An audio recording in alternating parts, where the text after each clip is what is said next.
Trinidad Chambliss and Ole Miss right now, they're the best story in college football. And I tell you what, we're going to bring in John Fourcade, and he, I guarantee you, had a good weekend. So let's go. This is the Locked On Ole Miss podcast.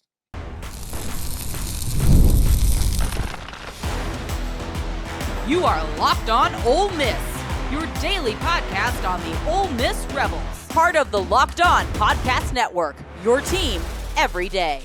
Welcome to the Locked On Ole Miss podcast. I'm your host, Steven Willis, a 10-year veteran member of the national media and a former Ole Miss staff member. We're going to bring in the quarterback, John Fourcade, to talk about Trinidad Chambliss and his AP Player of the Week performance on the offense and in the destruction of the LSU Tigers. Thanks for making Locked On Ole Miss your first listen every day.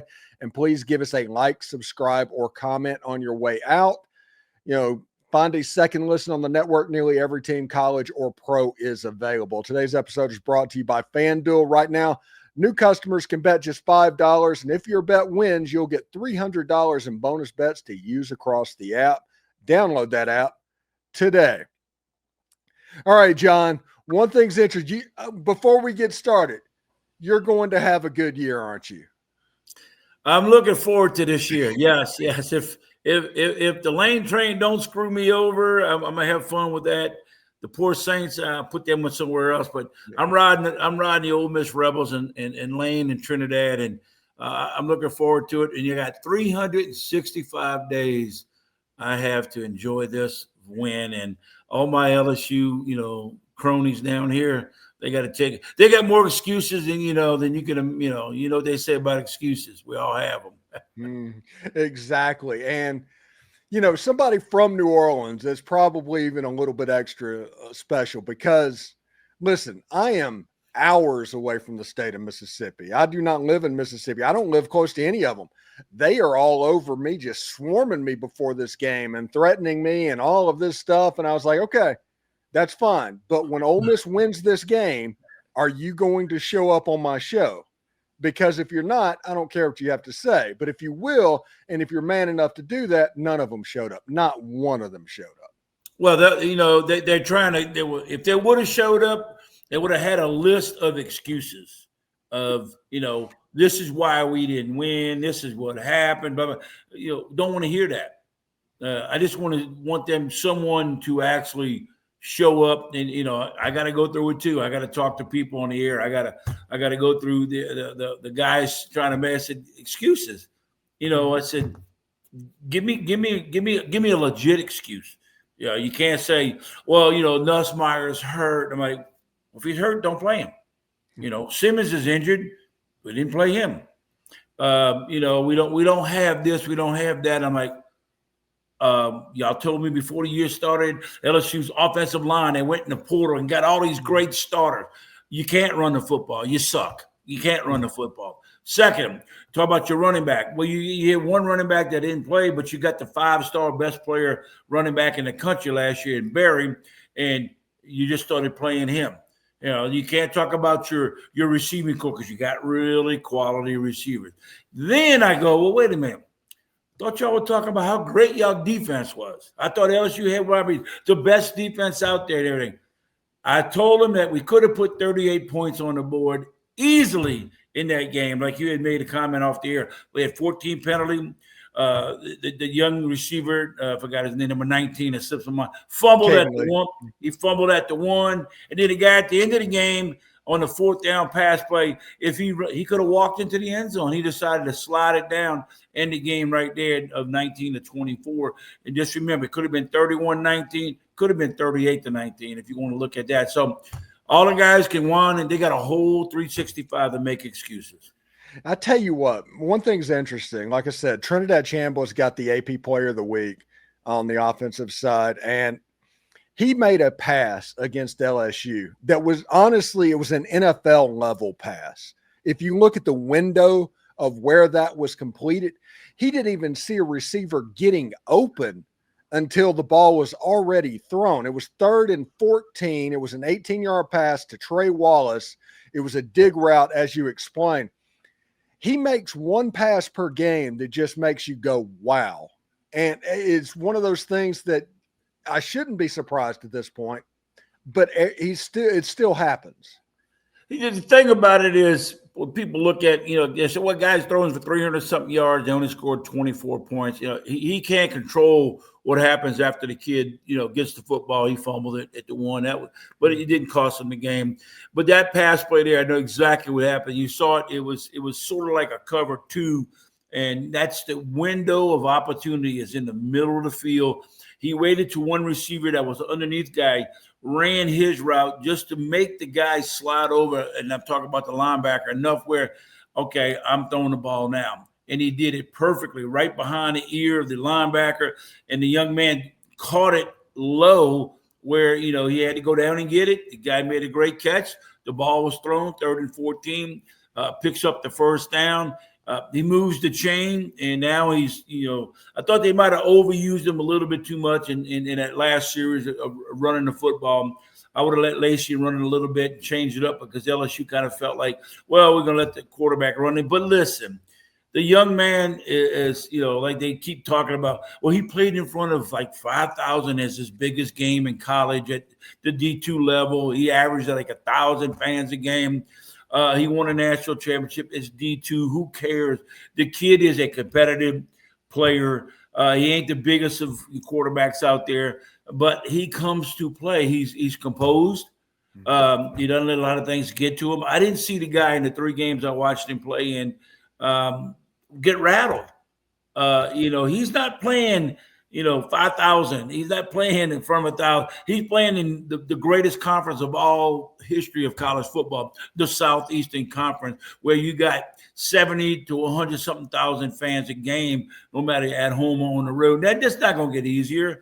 Everybody knows he's coming. Everybody knows the Rebels are ranked 4th in the country. They all know there's a golden opportunity to knock them off. It doesn't get any easier.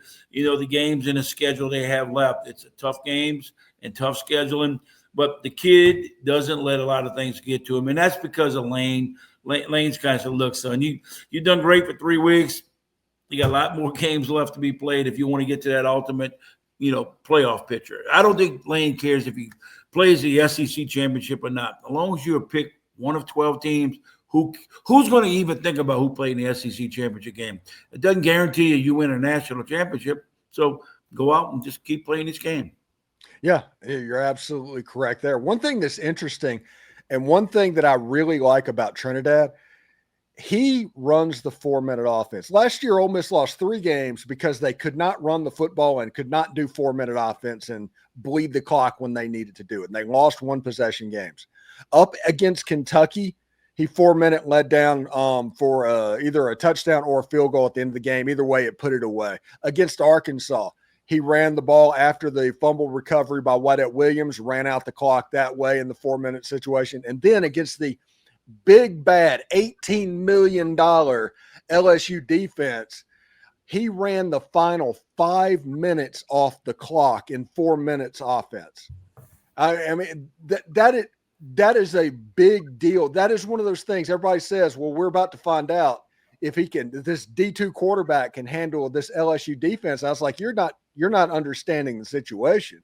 If he can handle that LSU defense, he's not going to see another one that tough. Well, the thing too, you got to remember now, he's not doing this alone. Those 5 guys up front must protect him. They played fantastic. They played well enough in this football game. Then you got to look. The running game was only a 2-man basically running game, him and Lacey, and that's fine. But Lane has to understand something. The kid can't keep running 14, 17, 18 times a game.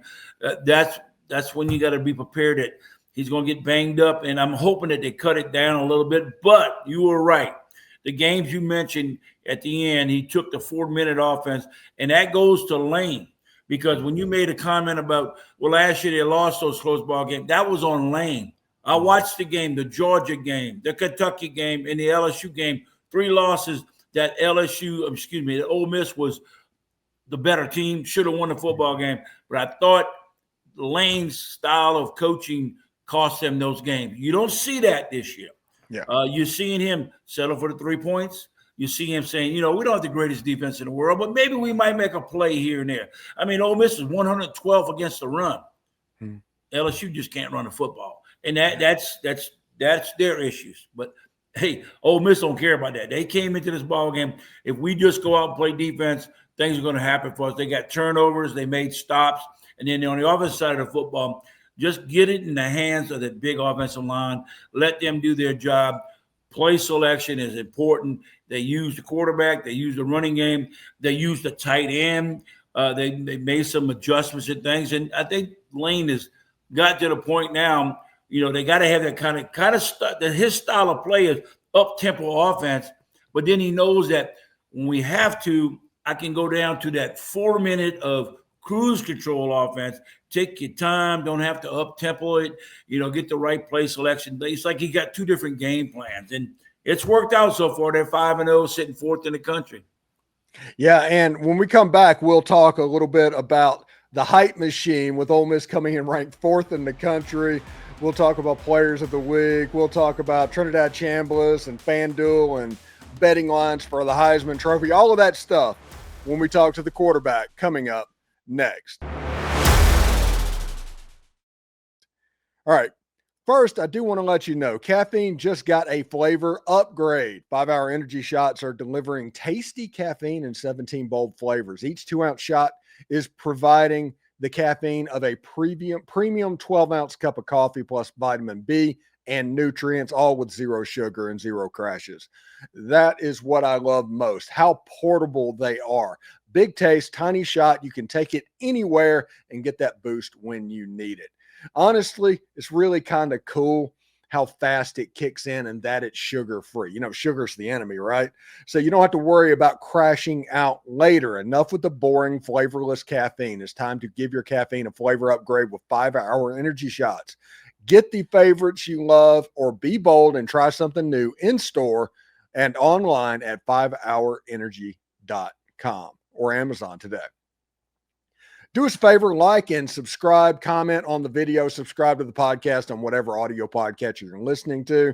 Give it a 5-star review. It costs absolutely nothing, but it helps keep all of this free. If you want more, join the Insiders program at the subtext link down below. No trolls. 14-day free trial and the easiest way ever to cancel, so give it a try. And don't forget to check out a second listen on the network. Nearly every team, college or pro, is ready for you. All right, John, listen. Mr. Fourcade, he played for Steve Sloan at Ole Miss. Seeing the number 4 ranking was not something that he got to do when he was in college. What was it like whenever it came out? It's like, hey, these pollsters all of a sudden, they're just going to move Ole Miss into the top 5. It was funny when I saw that because what was it the other day? I think Miami won a game and they jumped, I don't know, they jumped, 15, I don't know how many spots they jumped to like number 2 in the country. I'm like, what? Who did they really play? And so I look at that, I'm like, okay, was it beat Notre Dame? I think it was. But my take is this, is I don't think Lane cares about where they're ranked. It's all these, and I'm saying it's the point where that's all for media hype and people, because on our shows here, we all talk about they should not rank anybody till October. And I totally agree. And they don't, honestly. And they don't. The other stuff is the other stuff. Right. Yeah. It's for us, you and me and the media people to have something to talk about for September and going into October. I watched the Penn State Oregon game, and Penn State should not even be ranked in the top 10. I'm sorry. I'm just sorry. They're going off of history and past, and I look at that, but then I look at the Ole Miss, and I'm like, wait a second. Lane's like, man, you put us where you want to put us. And at the end of October, if they're still undefeated, they're going to keep them in the top 5, top 4, top 3, whatever it may be. Who cares? If Ole Miss loses the game, do they go from 4th? They'll probably, if Ole Miss were to lose a game in this next 3 or 4 weeks, I guarantee they'll drop them to 15th again, 12th again, something of that nature. That's just how, who cares about it?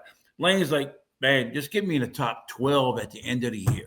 That's all they want. That's all you need to. Because what happens at the end of the year when you're one of 12 teams, no matter what your record is, it's out the door, out the window. You got to go play against the team they put you at in the playoffs picture. So it's great for us, the media, the press, the people talk about it. it's great to say, oh, we're the fourth-ranked team in the country. I don't want to be the fourth-ranked team in the country.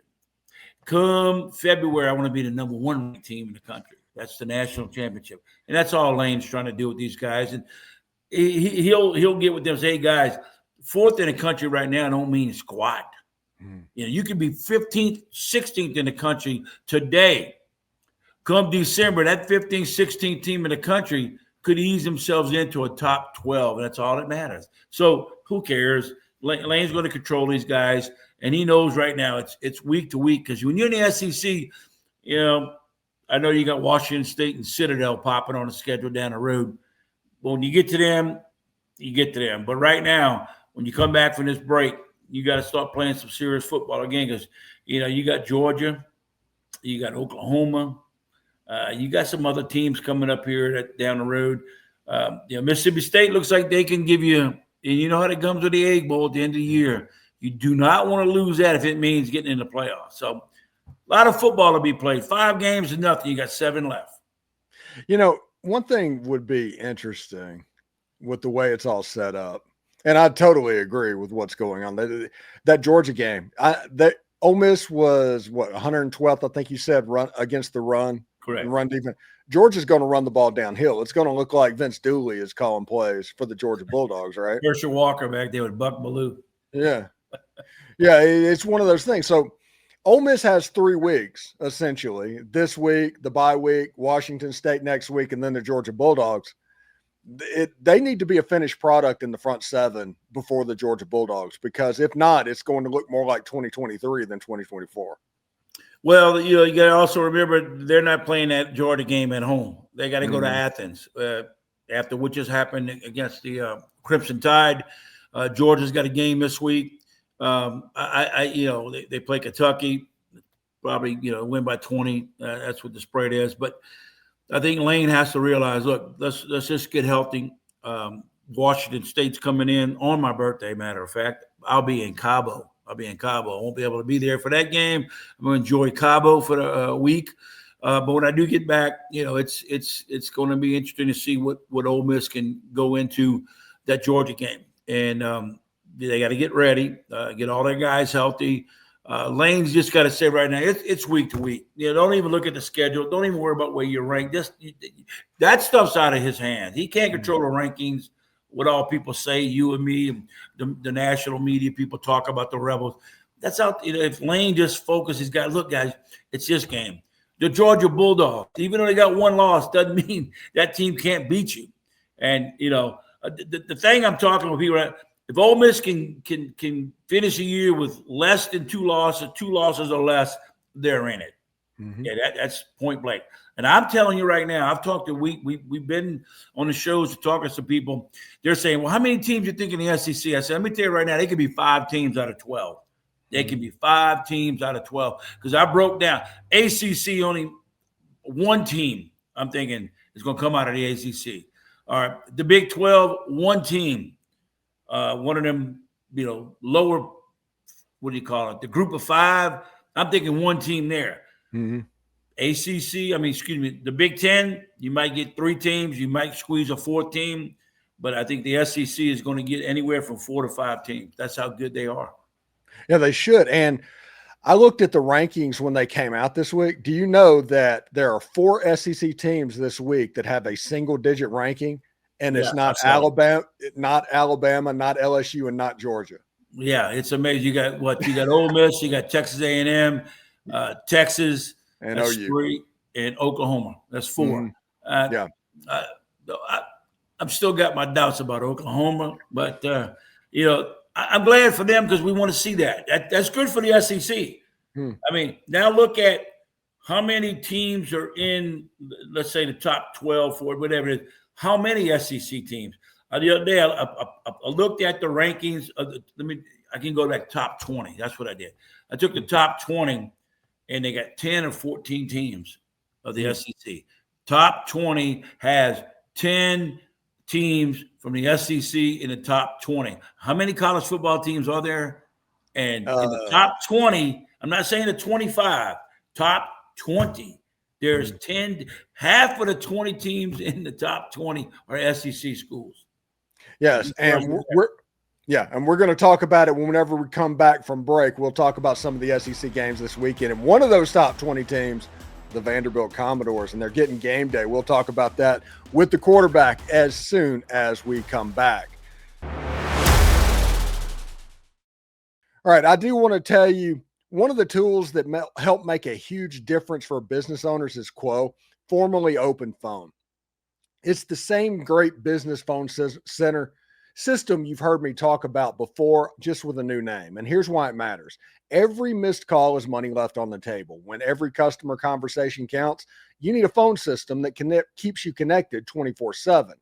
Quo is the number one business phone center system that streamlines customer communications. It works through an app on your phone or your computer, so no more carrying two phones or relying on a landline. I love how Quo, formerly known as Open Phone, by the way, lets your team share one number and collaborate on calls and texts, just like a shared inbox.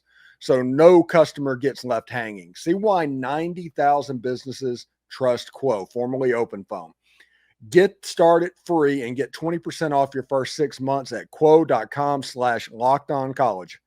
That is QUO.com/lockedoncollege. And if you have existing numbers with another service, Quo will port them over at no extra charge. Quo, no missed calls, no missed customers.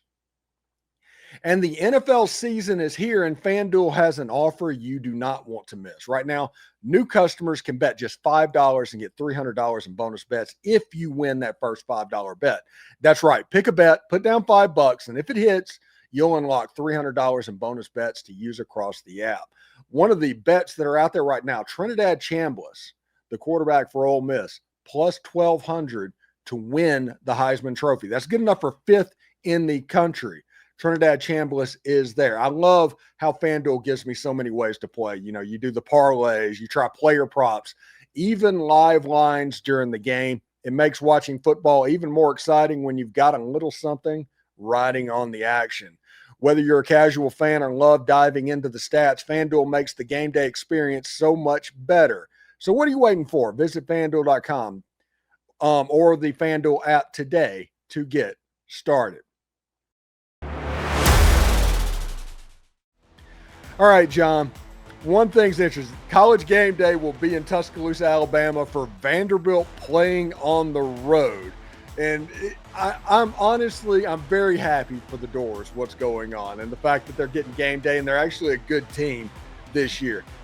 And I think this is a sneaky upset pick because the teams that play Georgia, their next game, they don't look the same. They spend so much emotional capital getting past the Georgia Bulldogs one way or another. Whoever they play next gets the advantage of that. And Vanderbilt runs the ball extremely well. Alabama has trouble stopping the run. This might be a bad matchup for the Crimson Tide. You're the only one that I'm hearing that from. Do you remember who won last year? Vanderbilt. Yeah. Do you think Alabama don't have that posted all over the hallways, in the dormitories, going to eat lunch, going to eat dinner? Alabama, and I said this after the game the other night, I said, Alabama's probably one of the best three teams in the country right now.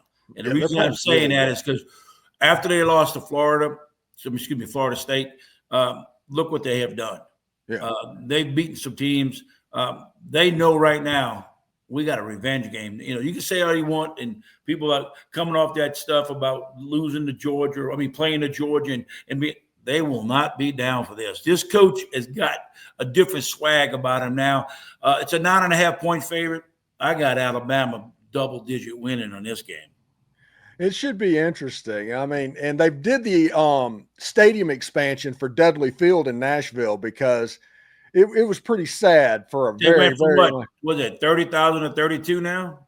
Yeah, it's basically all suites because it's all just rich people. Right. Yeah, they're not going to hit the 50,000 plateau. I don't think, because they have to sustain this for long years because people aren't going to build a bigger stadium and you still ain't putting the people in the stadium until they can show they averaging, because I remember when I was at Oxford, it was 41,000 in Oxford. We had to go down to Jackson and play in a 64,000 seat stadium, which, that's ridiculous, and had to drive down there. So now they made this stadium at Ole Miss. And Ole Miss made it 74,000, but I will say this, there's a lot of times when you ain't getting 74,000 people. But when you play the LSUs and the Georgias and the Floridas and the Alabamas and you have a good football team, that's a lot easier. With you saying that, I'm glad Vanderbilt, they have to get bigger with the crowds. I mean, because you saw as well as I did. I remember Ole Miss going to LSU going out, and of the 40, I'm gonna say 35,000 fans that are there, you got 30,000 from the doggone visiting team. And so I'm glad Vanderbilt's winning, and it just brings so much to the conference now, because people are always talking how bad they were. And Vanderbilt's like, man, if we go 8-4 and go to a good bowl game, we happy. They're not firing coaches. You might lose coaches because you go 8-4. James Franklin did it. But if you get a coach in there that says, hey, guys, we win 9 games, that's great, man. We're better than what we're supposed to be. But now they're playing in prime time, Alabama, game days there. I just don't know if they can do it this week. I really don't. It should be interesting to see, honestly. I think the other big game of the weekend is Mississippi State is at Texas A&M. After what Mississippi State did against Tennessee, you could actually sit there, and I watched that game as well. Tennessee had moments that just could have blew them out of the water, which they didn't. Credit Mississippi State. They still ain't won an SEC game yet with this new coach here. They got 2 years in a row. But let's give them credit. Now they got to go. A&M don't show me much. I mean, come on. They beat Notre Dame on the last play of the game, which they should have called holding. They didn't. The game's over with. They beat Notre Dame. And then Auburn. I mean, Auburn's a good team. They got great defense. But what the hell's the offense with Hugh Freeze? A&M is a good football club. They're not as great as what people think. Mississippi State's got to go into to play at Texas A&M after the tough game they played at home in overtime with a chance to, could have won the game against Tennessee. I think they'll be flat this week. And I think A&M's going to have to realize we better wake up if people want to notice us, and can't beat teams by 6 points and expect to be, ranked in the top 10 and maybe play in the national championship playoffs. But I think Mississippi State gets beat pretty good in that game.